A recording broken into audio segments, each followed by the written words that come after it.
I was 6 when the Rainbow Room Fun Palace swallowed me whole. That's what I tell myself happened, because the truth is worse.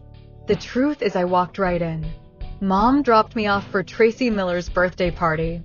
I didn't want to go. Tracy pulled my hair in class and called me stupid, but Mom said we had to be nice to everyone, even mean girls. Plus, she needed time to pack. Dad had left 3 weeks before, and we were moving to Grandma's house in Ohio. The Rainbow Room reeked of feet and stale pizza, but I didn't care. All I saw were the tubes, those twisting rainbow tunnels that stretched up toward the ceiling like giant serpents. While the other kids clustered around Tracy's chocolate cake, I slipped away. The plastic was warm under my palms as I crawled through the first tunnel. Someone had drawn a smiley face in black marker, its eyes X'd out. The marker was fresh. It smeared when my hand brushed it. I heard children laughing deeper in the maze. The sound bounced off the curved walls, distorted. Wrong. It reminded me of the ancient records Grandma played on Sunday afternoons, scratchy voices from long ago, singing about love and loss. I turned a corner and saw them. 3 kids in old-fashioned clothes. A boy in suspenders, 2 girls in puffy dresses with Peter Pan collars. Their skin was too white, like paper left in water. When they moved, their joints clicked like my broken Barbie doll. Natalie, they whispered in unison. Their mouths didn't match their words. Danny is waiting.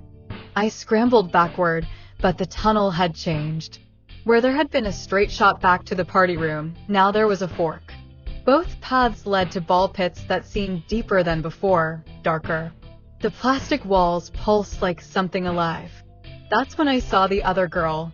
She wore a party dress with rainbow unicorns, probably new for someone's birthday.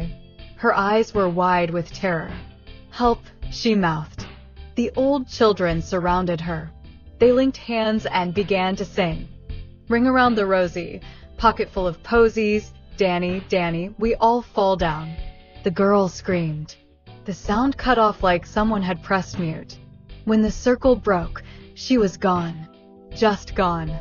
I learned to hide after that. The tubes were a maze, but they had patterns. Dead ends always had drawings. Fresh tunnels smelled like static electricity. Ball pits were death traps. The old children lurked at the bottom, waiting to pull you under. Time stretched like taffy. I counted days by the birthday parties I heard below, muffled singing, parents calling names I didn't recognize. Sometimes I caught glimpses of the real world through warped plastic windows. Fashions changed. Hairstyles evolved. Parents started carrying glowing rectangles in their hands. My own reflection shocked me. I grew older, but my butterfly t-shirt never faded. My light-up sneakers still flashed with every step, though the batteries should have died decades ago. I watched my face age, watched gray threads appear in my hair, but my clothes remained frozen in time like the old children. I wasn't alone. Other kids found their way too deep into the tubes. I tried to warn them, but they couldn't hear me, or wouldn't listen.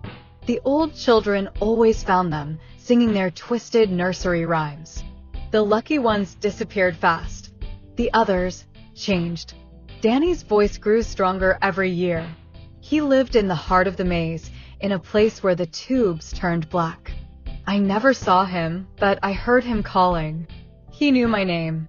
Knew how to say it just like Dad did, with that little uptick at the end that made it a question. "Natalie?" Yesterday, something changed. A new tunnel appeared, glowing faint blue. Inside, someone had written on the walls in fresh marker. The same message over and over. Dad's still waiting in the parking lot. My father's handwriting. I remember now.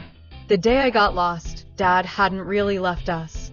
He'd been waiting to pick me up from Tracy's party, to take me for our weekend visit. Mom had lied, said he abandoned us, to make the move to Ohio easier. He's still out there, still waiting. The old children gather at the entrance to my hiding spot. Their paper white faces press against the plastic. They sing their song, but the words are different now. "Ring around the rosy," "Time to join our posies," "Danny's ready," "We all fall down." My joints ache from crawling through these tunnels. My clothes still fit, but my body feels wrong inside them, stretched and twisted like a reflection in a funhouse mirror. I have a choice to make. Keep hiding, keep surviving, until I'm too old and slow to escape. Or follow the new tunnel. Find out if Dad really is waiting, or if it's just another of Danny's tricks. The marker is wet under my fingers as I write my own message on the wall. I'm coming home. I crawl toward the blue light. The old children's song follows me, but for the first time in 40 years, I'm not running away. Sometimes the only way out is through. Behind me, Danny laughs. It sounds just like Dad.